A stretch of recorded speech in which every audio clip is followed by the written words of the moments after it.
En el Evangelio según San Juan, que es el más puro y radical de todos los evangelios, su autor quiere probar la existencia de Dios por medio de Jesús. Jesús es la palabra de Dios. Y Juan trata, a través de todo su evangelio, de afirmar de que nosotros tenemos que creer en Jesús o no. Jesús usa sus palabras, las usa muy bien y las usa de distintas maneras. Sabemos que en la historia de la creación, como leemos en el libro de Génesis, Dios creó todo con su palabra. La tierra y el cielo, el océano y los ríos, los árboles y el pasto, los pájaros y los peces, los animales y los humanos. Todo lo que se ve y lo que no se ve fue creado a través de la palabra de Dios. En el Evangelio de Juan nos cuenta cómo Jesús usaba sus historias, parábolas, o sea, sus palabras, para traer el perdón y el juicio, la salvación y la iluminación, la gracia, el amor, la felicidad, la libertad y la resurrección. Si ustedes se acuerdan cómo comienza el Evangelio de San Juan, es: en el principio era Dios y la palabra de Dios estaba con él. Y la palabra se encarnó en el Hijo de Dios que se llama Jesús. Y por medio de esa palabra de Jesús, por medio de Jesús que se hizo hombre, encarnó en la forma de un humano, Él comienza a arreglar todo lo que estaba roto, todo lo que estaba perdido, todo lo que estaba enfermo es restaurado y salvado con la palabra de Jesús, que es la palabra de Dios. Amén. Quisiera que recordáramos cómo Jesús en su sabiduría, cuando le trajeron a esta mujer adúltera, para ponerle una trampa a Jesús, lo que él hizo fue muy interesante. Por un momento quiero que vayamos a ese lugar. ¿Ok? Ahí está Jesús, está rodeado de mucha gente, vienen los fariseos, los ancianos, los maestros de la ley, y le traen una trampa. Le traen a una mujer que fue agarrada en el acto de adulterio. Yo pienso que lo que Jesús está haciendo, escribiendo en la arena o en el suelo, es tal vez escribiendo lo que decía la ley en el libro de Levítico. No sé si ustedes cuando vayan a su casa quisieran repasarlo y comiencen a leer desde el capítulo 17 hasta el 20, donde se explica la ley que puso Dios para explicar que Dios es sano, que Dios es puro, que Dios es bueno. Cómo diferenciar de los otros pueblos que estaban en ese momento. Por eso Él dio la ley. En esa ley había algo muy especial, que era el día de juzgamiento, el día de expiación que hacía el sacerdote. Y era algo muy interesante porque el sacerdote usaba 3 animales. Primero, un novillo, que era para expiar los pecados del propio sacerdote y de su familia. Y luego 2 chivos, ¿ya? Esos 2 chivos se usaban también como expiación para limpiar. El primero que se mataba era por el pueblo. El segundo que se quedaba vivo, el sacerdote le ponía las manos en la cabeza del chivo y comenzaba a traer los pecados de los israelitas, del pueblo, ¿verdad? Y todo lo que habían hecho malo. Y luego ese chivo se dejaba ir al desierto, una persona que estaba designada se lo llevaba. Lógicamente el chivo en el desierto se iba a morir porque no había qué comer. Y ese se llamaba el chivo expiatorio. De ahí viene esa expresión, el chivo expiatorio. En este momento nosotros también usamos chivos expiatorios.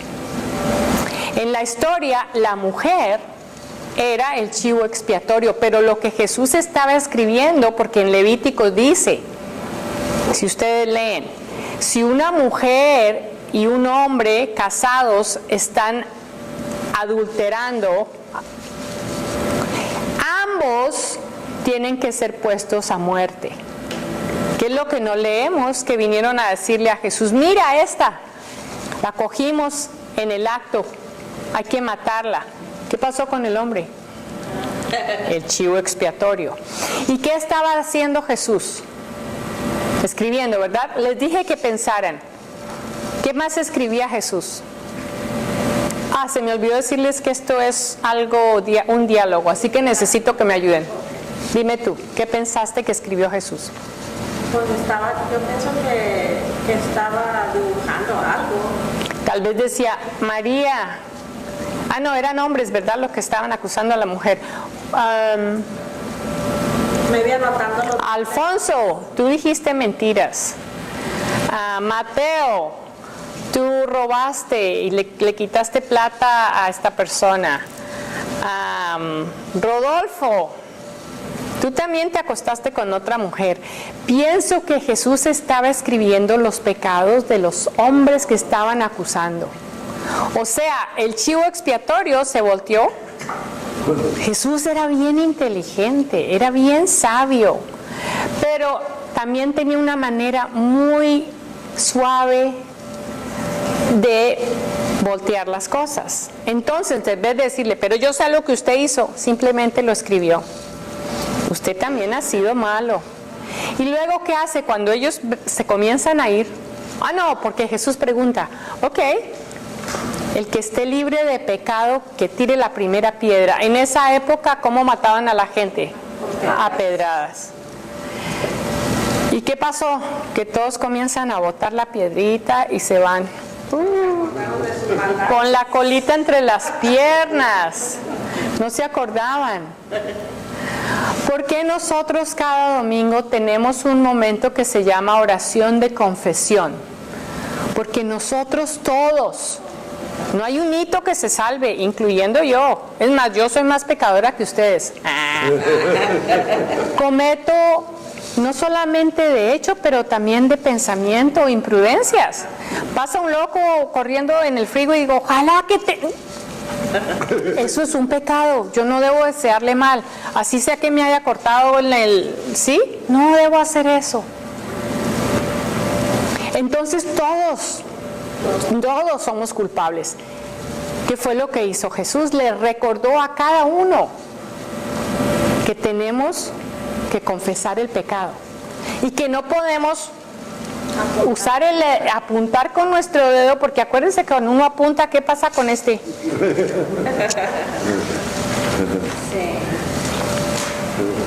Y le recordó que la ley, porque eran los fariseos, los maestros de la ley, sabían todo, sabían la ley, que decía, los que estén culpables tienen que ser ambos puestos a muerte, el hombre y la mujer. Entonces sí, tenemos el chivo expiatorio que era la mujer, querían atraparlo, pero él le recordó, ¿y su pecado qué?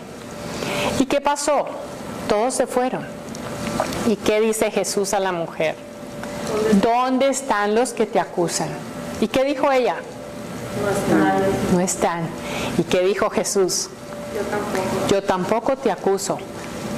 Pero acuérdense la segunda parte, vete y no peques más. Porque eso es lo que es el arrepentimiento. Quiere decir que uno se da cuenta del error que cometió y uno aprende de ese error y ya no lo vuelve a hacer.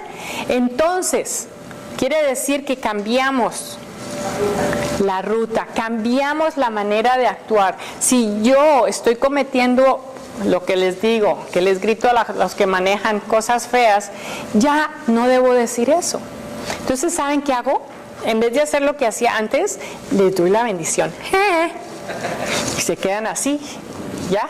Porque no esperan eso. ¿Qué hace uno cuando levanta la mano? Va a ser algo feo.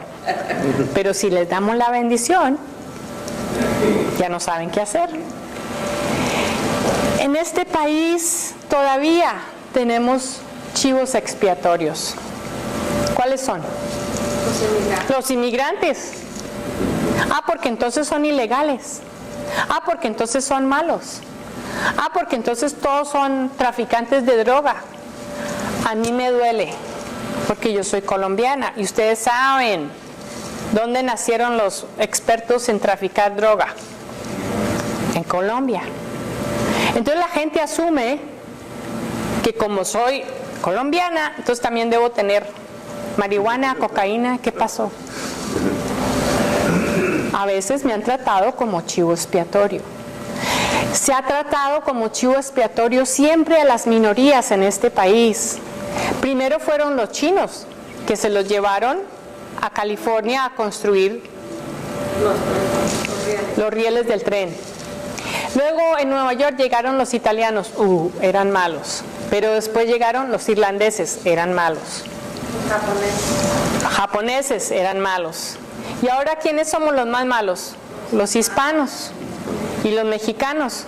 Y aunque soy colombiana, a mí me atacan un hispano, mis hermanos mexicanos, y me pongo furiosa porque no hay derecho.